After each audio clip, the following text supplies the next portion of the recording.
Hi, my name is Bhoomika Gupta, and I would like to present to you my journey with mindfulness over the last year.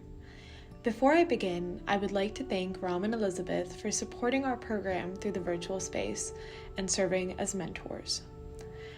I come from a family that values mindfulness heavily and believes in integrating it into all aspects of one's life. While I agree with their belief, I have personally struggled to incorporate mindfulness into my routine. Mindfulness has been reactive to me. I only practiced it as a way to cope with stress. However, that's when I came across the Mindful Leader program through a BLI email, and I wanted to join this program not only to hold myself accountable for practicing mindfulness, but also incorporating it into my number one strength, leadership. From week one itself, the hot pen technique provided me with an outlet to reflect. In the past, I have journaled, but as a student who's taken a variety of advanced English courses, I found myself focusing on syntax, diction, and more. Hot pen really pushed me to ramble and to let out how I was feeling without a filter.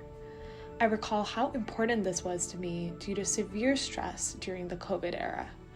I felt a weight lifted each time I practiced the hot pen technique. Then the Mindful Mindset Journal allowed me to reflect deeply on the mindful facet of generosity. After not having been home to Dubai in over 10 months, I worked on ways to be generous to my family by making them meals and giving them gifts, but also staying off my phone and actively listening to them. As a 21-year-old adult, I found my relationship deepened with my family, and I was able to express gratitude to them through letters and more. Finally, the River of Life activity was a deep awakening for me. Reflecting on those who have had a large impact on my life, I began to realize that it truly takes a village. As someone who has grown up in 5 countries, my people are all around the world, and I can't often stay in touch with everyone. However, River of Life urged me to reach out to old teachers, student mentors who supported me at U of M who've graduated, and to remind those who support me today how much they mean to me.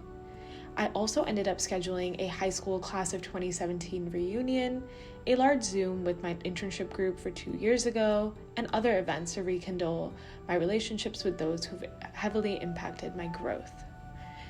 This brings me to what mindful organization has stood out to me over the last year and how I plan to incorporate this into my own life. The article on Zingerman's founder's view on building energy really resonated with me. As a student leader now and a future leader in society, I hope to foster good energy. The article touches on the importance of leading by example and building good energy by appreciating those around you. I myself am actively finding ways to build that energy in the spaces around me. An example of this is that I recently developed a gratitude form for an organization I lead that consists of 93 members. The form allowed members to write appreciation notes to each other. As president of the organization, I wrote all 93 members a personal customized note to ensure every single member had at least one note, but to also practice mindful leadership by reminding how valued each and every member is to this organization. I believe initiatives like these may seem small, but are core to building and retaining good energy. Additionally, mentorship and coaching are incredibly important to me, and I valued how deeply it is intertwined with Zingerman's functions. As someone going into human resources, it is important that people are valued first and foremost. Zingerman's touches on positively interacting with each member of an organization despite their role or level. Zingerman's also touched on developing a group vision and familial culture. From checking in with each member in the organization I lead to developing productive relationships, I believe I was able to build a strong culture. And despite the pandemic, this year has been our most successful one yet. Looking ahead, I hope to retain all that I've learned over the last year. I will be moving to the Bay Area to work within diversifying the C-suite positions and board of directors of Fortune 500 companies.